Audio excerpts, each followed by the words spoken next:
Welcome to the Aaron Harber Show. This is part 2 of our special 2-part series with Jason Furman, the former chairman of the President's Council of Economic Advisors. Jason, great to have you back.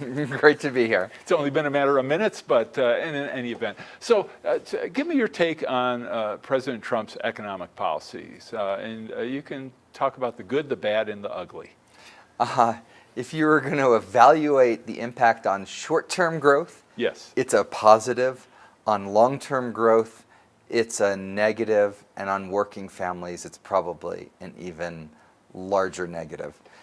So in the short run, there's a lot of fiscal stimulus that will help growth this year and maybe next year as well.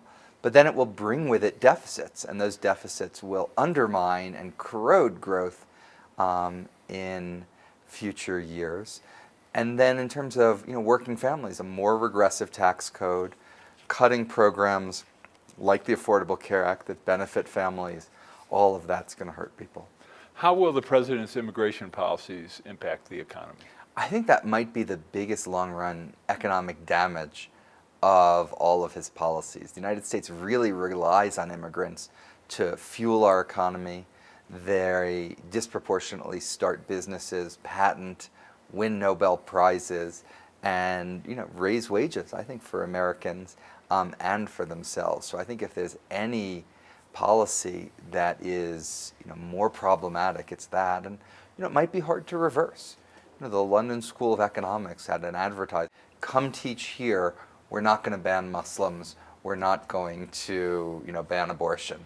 And somebody will end up going there who might have come to the United States, might have contributed to our economy, might lose them forever. All right. Well, if I think from the president's perspective, if he loses a Muslim or two or somebody who's pro-choice, he's probably happy with that.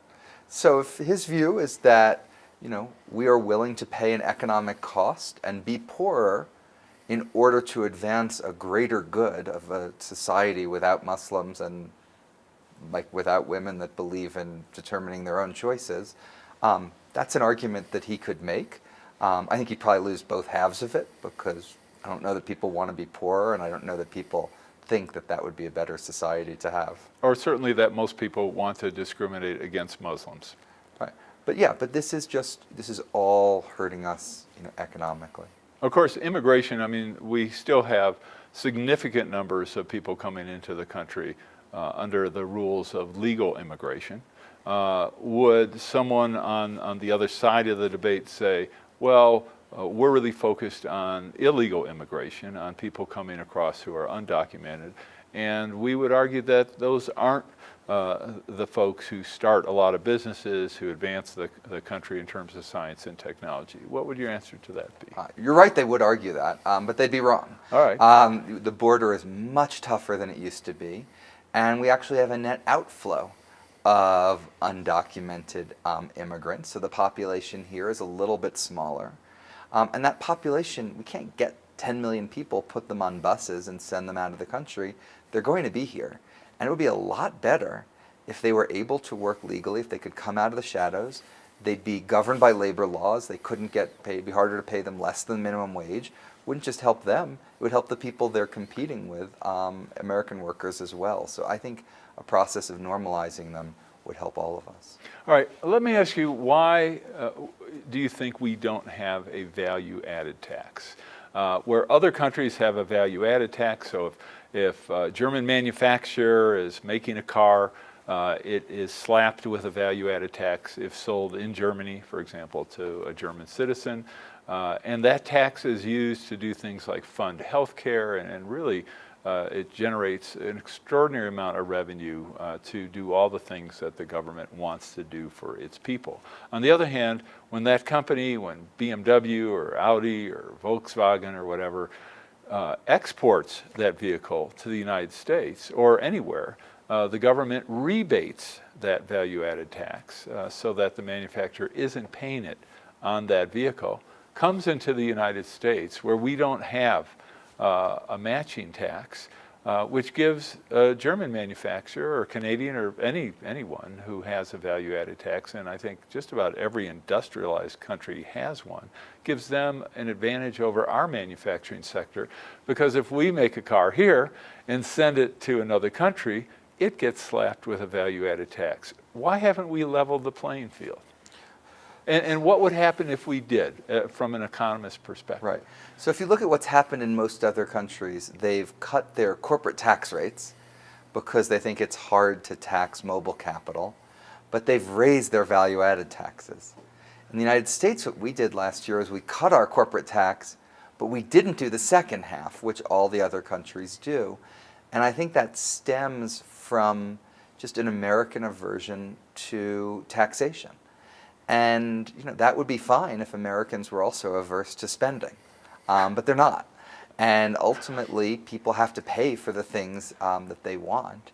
And so, I'd love to see that happen. With a value-added tax would be one way to do it.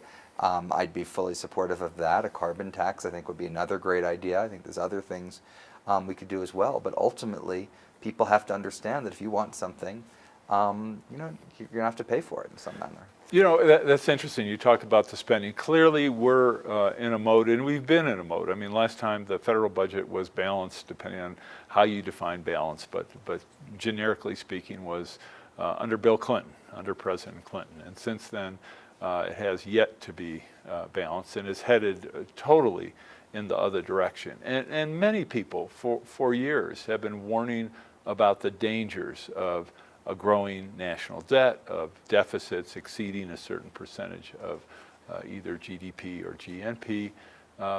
Yet the American people hear these calls, these alerts, these cries, yet I don't think they see anything happening different. And what they see is, hey, yeah, we're deficit spending and things are pretty good, all things considered. So maybe this really isn't as important as people like Al Simpson or Jason Furman or Aaron Harber have to say. So I think the United States has a blessing and a curse of being a really strong, resilient economy. And so we can do stupid things for a while without really suffering as much as other people would. That's true of the deficit. That's also a great line, by the way. That's also true of something like tariffs. Tariffs are a stupid thing. They hurt our economy, but they don't destroy it, and you don't necessarily see it right away. And even if tariffs have an impact, how does a consumer see it at all, number one? Or more importantly, distinguish between what's the cause of the price increase in a vehicle? Is it because it's a tariff? Is it because labor increased costs in the U.S.? Or is it because the manufacturer thinks it can get more money for the vehicle? Right. Yeah, exactly. It's very hard to understand the links between what's going on in policy and you. But eventually, they're there. People a decade from now, their income will be lower. They'll be unhappy about their lower income. And they won't quite know it was because a decade before someone decided to do an unpaid-for tax cut that gave the economy a sugar high in the short run, but left it with a hangover for the long run. All right, we're going to take a quick break. We'll be back with Jason in just a moment.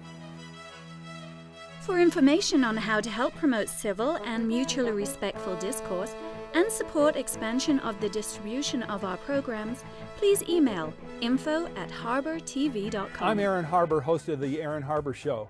You can follow the show on Twitter for instant notification of new episodes, live event invitations, outtakes, and behind-the-scene photos.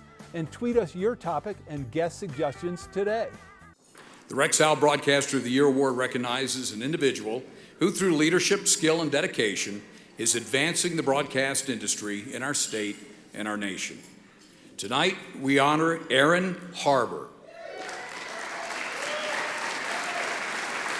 Aaron has worked extensively in the media as a host, producer, political and economic commentator, and columnist.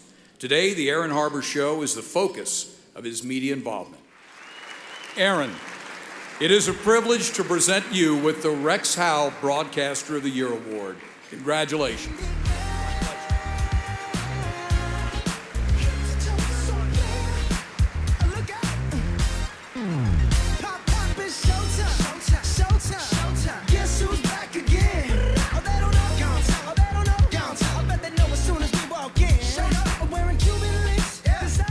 Let's make journalism great again. I'm Aaron Harber, host of the Aaron Harber Show. I very much would like to hear from you about the program, so please send me an email with your thoughts. You can suggest what topics I should cover, what guests I should invite to be on the show, or even what specific questions you would like me to ask. This is your program, so send your suggestions to aaron@harbortv.com. I promise to personally read every one, so email me today. And most of all, thanks for watching. I'm Aaron Harber, host of the Aaron Harber Show. Find us on Facebook to get all the latest updates, see behind-the-scene photos, and make comments and ask me questions. You can see episodes before their TV broadcast, so like the show today. The Aaron Harber Show may be viewed 24/7 at no charge from any location in the world at harbortv.com. Welcome back to the show. This is part 2 of our special 2-part series with Jason Furman. So Jason, I'd be really interested, now that you're out of the White House, on your take on defense spending. We spend almost $1 trillion a year, if you include the costs of the Department of Defense budget, if you include the Veterans Administration, if you include the portion of the Department of Energy's budget dedicated to military matters. I mean, a lot of people don't realize that our nuclear arsenal, in essence, is maintained by the U.S. Department of Energy. And when you compare that spending level to any other country in the world, including China and Russia, I mean, we dwarf them sometimes by an order of magnitude. In fact, you can take the next half a dozen largest military spending countries in the world, add them together, and they barely come to the amount we're spending. Is our military spending out of proportion? You know, I have a confession. I've spent countless years in budget meetings scrutinizing every line in the budget, every program in the budget, but was always told this is what the defense budget is going to be. So we took that as a given, and then we could think about every other piece of the budget. It got negotiated in some other room between, the Pentagon and whoever. So I don't feel like I have a well-informed answer to your question. That's terrible for the chairman of the Council of Economic Advisors to say, but one it's thing good to know. But one thing I will say, 2 things I'll say, is one, I think that the Defense Department, if they could spend the money the way they wanted to, they could get a lot more out of it rather than having to do what Congress wants of spread the money around, buy from this person, buy that system, structure compensation in that way. I think DoD is really hamstrung in a way that, for any given dollar, we're getting, 80 cents out of it, and we could be getting $1 out of it. It's the first thing I'd say. The second thing I'd say is... and just for clarity, I mean, what you're referencing is the fact that every congressperson wants to have a military base in his or her district. Certainly every senator wants to have as many bases as possible in his or her state and expand the activities in those bases, et cetera. There's certainly defense contractors Right, exactly. that get projects approved that the Department of Defense doesn't have a high priority on. Sometimes a president will say, we're going to do this bomber, or we're going to do this aircraft carrier, even if the Department of Defense is saying, we really don't need that. Right, exactly. We don't need to spend, $250 billion on a vessel that somebody can sink with a $2 million torpedo, or whatever the case may be. Right, exactly. So I think we don't spend efficiently. The second thing is, and I'd say this for defense, and I'd say this maybe even more for Homeland Security, we actually need more hard-headed cost-benefit analysis.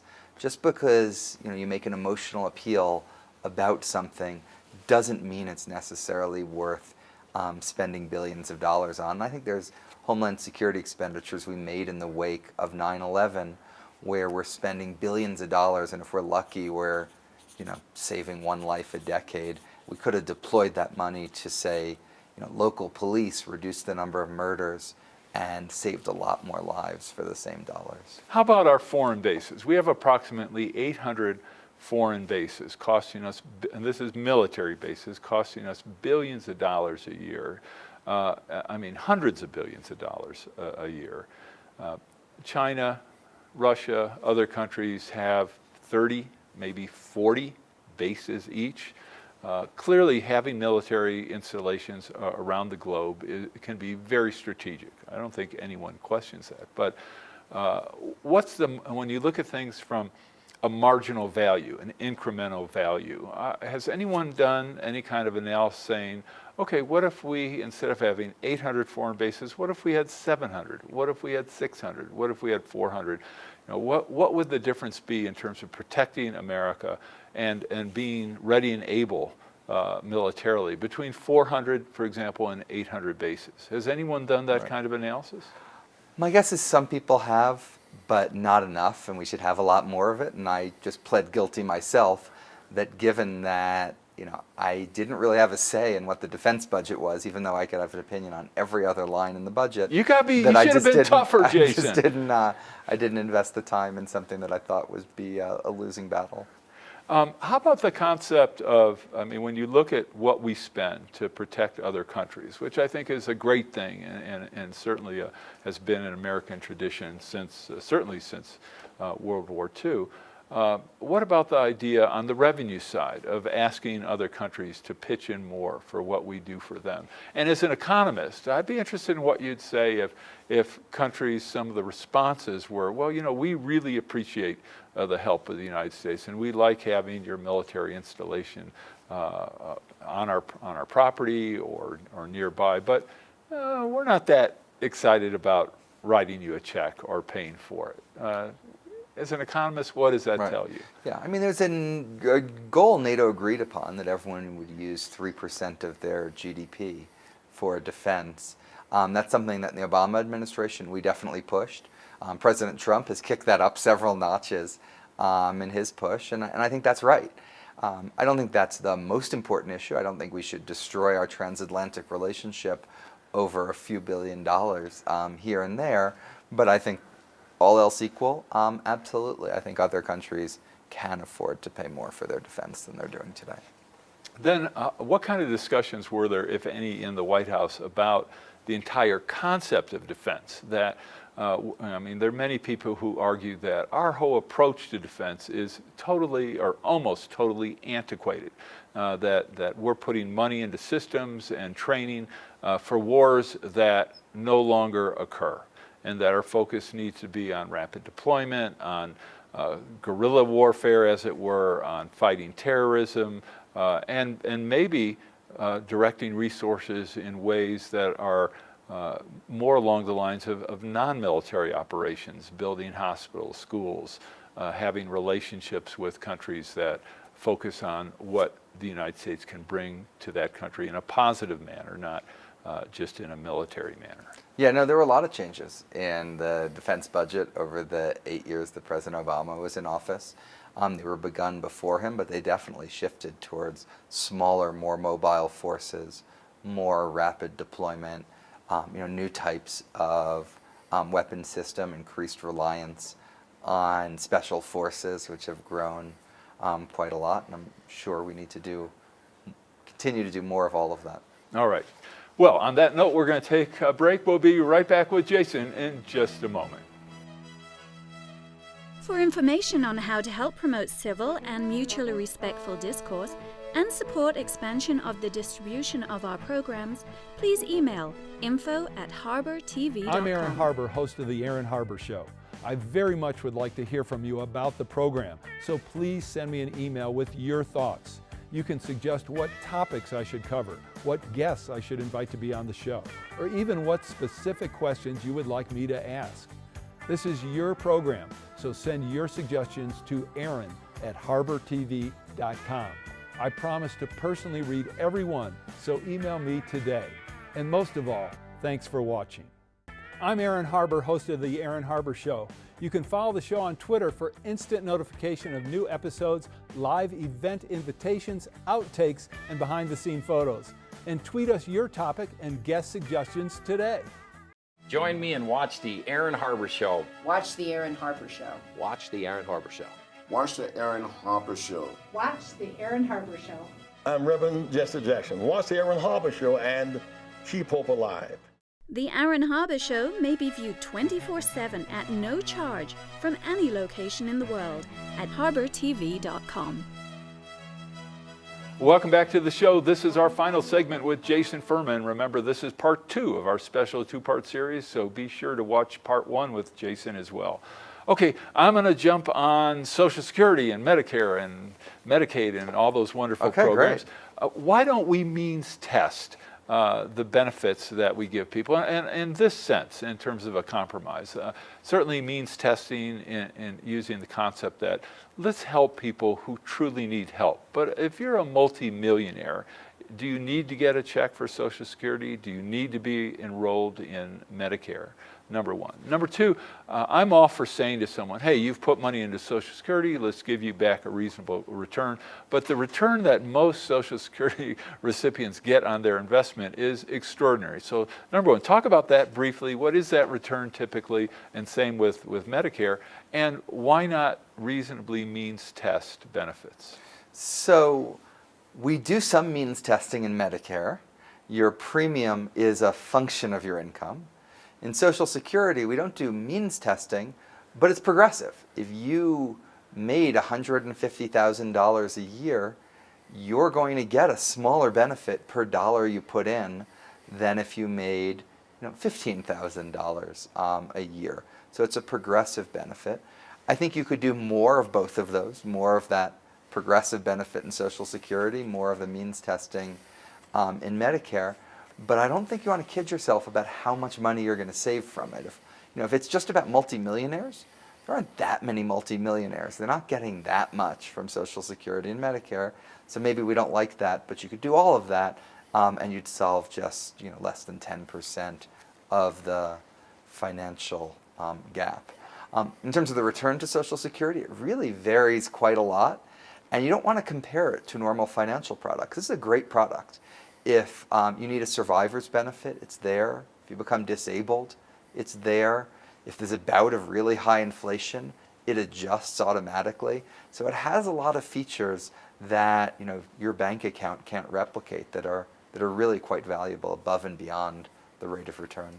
I'm astounded by the percentage of older Americans who are extraordinarily dependent on Social Security, that there's so many older Americans who only have Social Security, which isn't even at the maximum amount, that much money. That's their only income. Does that concern you? What could we do about that? Yeah, no, we do have, I think it's more than half of seniors get more than half of their income, and a decent fraction get almost all of their income from Social Security, and it's not that generous, especially compared to other countries. I think one that speaks to any Social Security solution is going to have to put a lot of weight on revenues so that we can preserve those benefits to the greatest degree possible. But second, I think the most important thing we could do is to help people save more for retirement. If you have a 401k or a pension at your workplace, that's great, but about half of workers don't. And to make sure all of those workers had some easy, automatic way to save, like the people who get it from work too. So I was at the Department of Treasury on a visit when they were about to roll out, and they announced, did a pre-announcement of a program called My IRA, and I don't know if you're familiar with it. I'm very familiar with it. Which I thought was a great concept, where though it was, I thought, far too limited, but the idea was to get people on a track to start putting money into a retirement account. However, it was extraordinarily limited. The maximum your account could have was only $15,000, which seems like a joke, but that's another political issue. And that program seemed to have imploded. Why didn't that work, and why didn't we have a program that helped people set goals where those numbers could have been more like not 15,000, but 150,000 or 300,000 or whatever? Right. So that, because there was no cost right. to the citizen, to the consumer, of doing the program. It was just a great idea. Right. So what that idea came out of was President Obama had a proposal that actually has bipartisan support in Congress, but still never passed, called automatic IRAs. And it said everyone in the country is going to get an IRA. Everyone in the country is going to have their paycheck automatically deposited into the IRA, unless you fill out an incredibly simple form, write a line. And not their paycheck, but a small percentage of the paycheck. A very small percentage of the paycheck. You were scaring people. Right. And you could get the money out if you wanted to early. You could decide not to do it. But for people who just, are just following the easy course in life, not making a lot of decisions, it would go there. And we were faced with the question of, once you put the money there, what would you put it in? And we came up with a My IRA plan for that. So if you'd done those two, the legislative proposal that would give everyone a retirement account, plus the My IRA, which gave you a great thing to put into that account, then I think it would have been millions or tens of millions of people. We ended up not being able to pass the legislation. We did the smaller thing on our own, and that just didn't have the take-up and ultimately wasn't sustainable. All right, we only have a couple minutes left. Some rapid-fire questions. Great. We've been talking about tax policy, economic policy, rules, regulations. Is there any agency in the United States government which studies the tax policies, the tax regimes, and the kind of social benefit policies of other countries? So the Council of Economic Advisors, which I ran, definitely spends a lot of time on that, and we're the lead agency at an organization called the OECD in Paris, where we compare the experiences of different countries. All right. In terms of STEM education, I mean, we talked about it, somewhat obliquely. Do you feel a need for the country to refocus on STEM, especially in terms of involving girls and young women? So I think STEM is great. I think more STEM for girls and young women is great. I worry, though, that there are some people who are trying to put maybe too many chips in that basket when we also need to teach people soft skills, management, interpersonal relations, and personal self-responsibility, all of which are very hard to teach, by the way. I'd be really interested in terms of your Washington experience, which is very extensive, of your take, you don't have to name names, on how much members of the House, members of the Senate, and even cabinet secretaries, cabinet members, understand about the economy and understand about economics. So I would hate to teach a class of them because they're enormously varied. If they were all bad at economics, that would be great. I know how to teach that. If they were all great at it, I know how to teach that. There's some members of Congress, some members of the cabinet who are really smart, really thoughtful on these issues. And there are others who are rather lacking. And how would you assess, and I'm not saying based on your personal interaction, the economic knowledge of our current president? I don't know what his knowledge is, but his level of curiosity seems to be somewhere between 0 and nil. And why do you say that? Because he has a view that as a businessman, he doesn't have anything to learn about public policy. But public policy and what the government does is actually very different from what a business does. And I don't think we'd be doing things like the types of tariffs we're doing now if he had even just a little bit of economic knowledge. All right, and just to wrap up on tariffs, he certainly has not just Democrats and all kinds of a wide range of economists, he has Republicans telling him, explaining to him the downside of tariffs, that all tariffs do is raise prices essentially, ultimately, for American consumers. They have other benefits. Why do you think he's not listening to the volume and vast number of people saying his tariff plans, especially when they're broad-based and not specifically targeted to products, those plans are bad ideas? Right. I mean, the very first thing you learn in economics is gains from trade, or as my 10-year-old daughter likes to say, one man's trash is another man's treasure. President Trump seems to see the world in zero-sum terms. So anything that helps the United States hurts another country and vice versa. And that's why I think we're embarked on something that's going to end up hurting the Chinese economy, hurting the U.S. economy. No one is going to win this trade war. All right, well, we'll see what happens. Jason, thanks so much. Thank you. That's all we have for part 2 of our special 2-part series with Jason Furman. Make sure you watch part 1. I'm Aaron Harber. Thanks for watching.